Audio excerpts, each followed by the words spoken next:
Welcome to the deep dive. Today, we're going beyond like the usual, firewalls and passwords and all that, and we're gonna explore the world of cybersecurity culture. Ooh, interesting. Yeah, you might be thinking, okay, Buck, what does that even mean? And that's a great question. That's what we're here to unpack with the help of our expert speaker. You always bring such a unique perspective to these deep dives. What's got you curious in this batch of articles and research we've got? Well, there's this one article that I read that was really interesting talking about the disconnect we often see between company boards and their IT departments when it Ah, comes to cybersecurity. oh, that disconnect. Yeah, I feel like I've even heard whispers about, board meetings where cybersecurity is it's just a box to check. It's Exists. not really a strategic priority. And that's the thing. This article doesn't just mention it. It makes the case that it's not an IT problem. It's a cultural problem rooted in how the board perceives risk. So it's like if a company's culture is all about like aggressive growth and taking risks to get there, their approach to cybersecurity might reflect that same like move fast and break things mentality. Precisely. Hmm. And that is a recipe for disaster. Mm.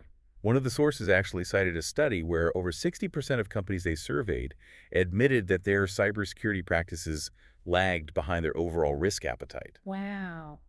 So imagine pushing for rapid innovation in a company that doesn't prioritize securing its data and Yeah. systems. Right. That's a recipe for potential breaches and vulnerabilities. Yeah, it's like forgetting to lock your back door because you're too busy admiring the shiny new kitchen you just installed. That's a great analogy. Mm. And it really highlights why understanding the human element is so crucial in cybersecurity. It's not just about having the latest software or, the strongest firewall. It's about fostering a culture where security is everyone's responsibility. Right. It's about building a security conscious culture from like the boardroom down. But what happens when that doesn't happen? Our material touches on this talent time bomb idea, the burnout, the difficulty attracting and retaining good people. hmm It's not just about dollars and cents, it's about the human cost. Absolutely. And this is where it gets really interesting. One of the articles quotes a cybersecurity manager who said, it's like we're firefighters being asked to put out a five-alarm fire with a garden hose every single day. Oh, wow. Yeah, That's a powerful image it is. and a pretty demoralizing one, to be honest. Yeah, if you're in that position, it's definitely not a good feeling. Right. And when you have IT professionals feeling that burnt out, that undervalued, you're not just facing a talent shortage, you're increasing the risk of vulnerabilities being missed, of attacks slipping Yeah. through the cracks because your team is stretched too thin and running on fumes. Yeah, it's not just about the individuals burning out, it's about the entire system becoming more vulnerable as a result. And that brings us to the very real impact of cyber attacks, and not just in terms of financial losses. Yeah, we often hear about data breaches. We think, oh, it's a shame. Hope they had good insurance. Yeah. But it goes way beyond financial losses. Right. Some of the research we were looking at highlighted recent attacks on critical infrastructure. You mean like the attacks that we've seen on hospitals and energy grids? The Exactly. kind of stuff that makes the news because it disrupts essential services for people? Precisely. One of the articles I was reading focused specifically on an attack on water treatment plant last year. Really? Hackers are trying to manipulate the chemical levels in the water supply. Wow, that's terrifying. No. It's one thing to steal data, but to actually tamper with something as essential as water, Right. that's a whole other level. It is, and it highlights how interconnected our world is now. These attacks aren't just about stealing money or information anymore. They're about causing chaos, disrupting our lives, and even putting lives at risk. Sadly, I think that's often what it takes for people to sit up and take notice. You mean the potential for real-world harm, for actual physical consequences? Because it's true. A lot of the time, cybersecurity feels like this abstract threat, Yeah, something that happens in the digital realm, out there in the ether. right. And that's what these examples really drive home.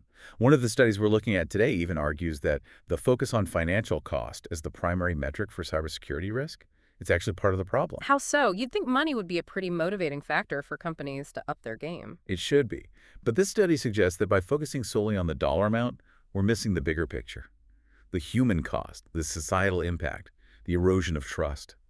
They actually call for a more holistic approach to measuring cyber risk, one that takes into account these wider consequences. So not just how much money a breach might cost, but how it might impact people's lives, Exactly. a company's reputation, even national security. And what's fascinating and a little bit disheartening is that a lot of these articles seem to suggest that While everyone agrees IT burnout is a huge problem, the main driver for change is still often the bottom line. Because burnt-out employees lead to security gaps, which lead to breaches, which finally hit them where it hurts their profits. It's a depressing thought, to be honest. It is a little bit, yeah. But there is some hope, I guess. Okay. Some of the material highlights, Yeah. companies that are starting to recognize the value of a healthy cybersecurity culture, not just for security's sake, but for the well-being of their employees and the long-term sustainability of their business. So moving beyond that ticking time bomb mentality and creating a culture where cybersecurity is everyone's responsibility, Yes. where IT professionals feel valued and supported. Exactly. And it starts with company leadership. Yeah. It's interesting. One CEO I was reading about said, "We finally realized that our cybersecurity is only as strong as the people on the front lines." It's about recognizing that IT isn't just a department, it's an integral part of the entire organization, and that their expertise goes beyond just, like fixing printers and remembering passwords. They're the ones who can really see the potential weak points, Right. the human factors that can make or break your security. It's about valuing their insights, not just their technical skills. One of the things I thought was really interesting in this research was just the emphasis on the human side of cybersecurity, not just preventing burnout, but actually fostering a culture of security consciousness. So it's not just about telling employees to create strong passwords and don't click on suspicious links. Yeah. It's about empowering them to be active participants in cybersecurity. Exactly. One of the articles I was reading even suggests gamifying cybersecurity training, making it more engaging and interactive.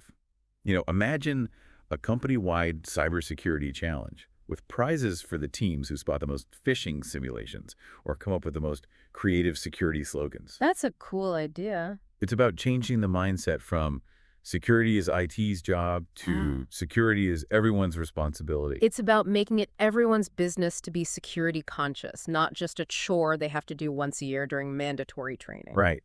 And it could even be something as simple as, encouraging employees to speak up if they see something suspicious. Right. Creating a culture where asking questions about security is seen as proactive, not paranoid. So what I'm hearing is that building a robust cybersecurity culture isn't just about throwing money at the latest software. It's about investing in your people, fostering a culture of awareness, and empowering everyone to be a part of the solution. Absolutely. And you know what I thought was really interesting, too, is that while this deep dive focused on cybersecurity in a corporate setting, a lot of these principles apply to our own lives as well. That's a really good point. We often don't think about it that way, All right. but it's true. Thinking about our own digital hygiene, being mindful of the information that we share online, and treating our personal data with the same kind of care that a company would treat its sensitive information. Exactly. It's about recognizing that cybersecurity isn't just about protecting companies and organizations. It's about protecting ourselves, our families, and our communities. It's about recognizing that in our interconnected world, cybersecurity is a shared responsibility. Right. From the boardroom to our living rooms. Precisely. And that's what makes this topic so endlessly fascinating. It's not just about ones and zeros. It's about people culture and the choices we make every day in a digital world. It's about understanding that even small actions can have a really big impact. And on that note, for you listening, here's something to ponder as you go about your day.